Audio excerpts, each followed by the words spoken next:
I'm Steve Miletto. I'm principal of Osborne High School. Osborne High School is about 1,658 kids, although we're a very transient school, and so at any time during the school year we may raise up above 1,700, and generally only during the beginning of the year do we ever drop below 1,500.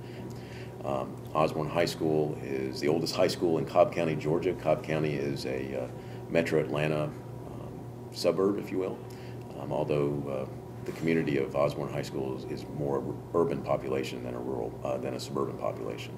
We are 49% black. My black population is made up of African American, African, Haitian, and Jamaican, and several other nationalities that consider themselves black.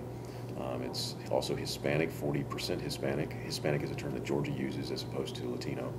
We have, out of that 40%, about 95% of it is from Mexico.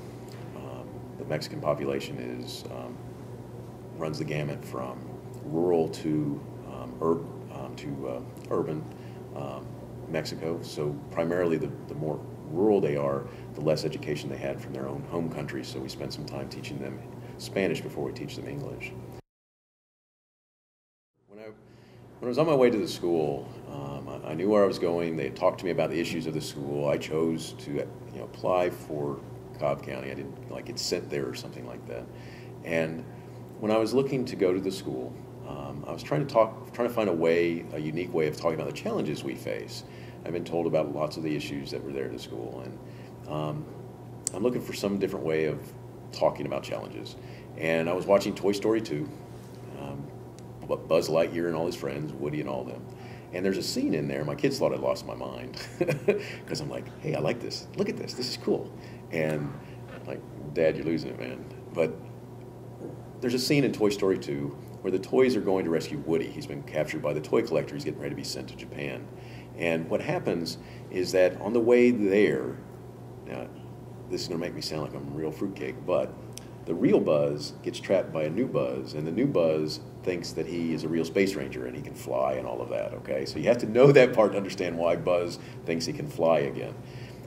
So they're going to rescue Woody. The new Buzz is climbing this wall inside an elevator shaft, and he has a rope, and on the rope are the other toys, the piggy bank and the potato head and all of that, the dinosaur hanging on. And he's struggling to get up this wall, and he's struggling, and all of a sudden he has this epiphany. He says, wait a second, what am I doing? He looks over his shoulder and he goes, I'm gonna let go of the wall. And they're like, no, don't do that. Kind of like a lot of times faculty. No, don't do that. But that's a different reference in it. But the part where he says, I'm going to let go of the wall, what happens is he pushes the button. Remember, he thinks he can fly. He lets go of the wall, and they fall. The elevator saves them and is coming up and takes them to where they're going. And without analyzing it too much further than that, whether you say paradigm shift or thinking outside the box, what Buzz does is he approaches the problem differently. If he does not let go of that wall, the wall represents all the excuses of why we can't do something. I can't do this, I can't do that. As a kid, when I talk to different audiences, I talk to them about the different excuses. Like with teachers, I can't teach this child's going to do well, this one's not. What do you base that upon? Just the way they dress? That type of thing. And with kids, when I talk to them, the wall represents excuses like I can't go to bed on time, I can't get up on time, I can't do science, I can't do math, I can't do reading, I can't. And so what we try and do is, in the beginning we talked about letting go of our walls. Now it's morphed itself into our vision, which is we're trying to have no walls, and we define it as breaking down those barriers between adults and kids to help them achieve their dreams. And I tell people, as Disney-esque as that sounds, that's okay, because that's what we're trying to do. We're trying to help kids identify a dream and focus on it and achieve it. And that's our no walls.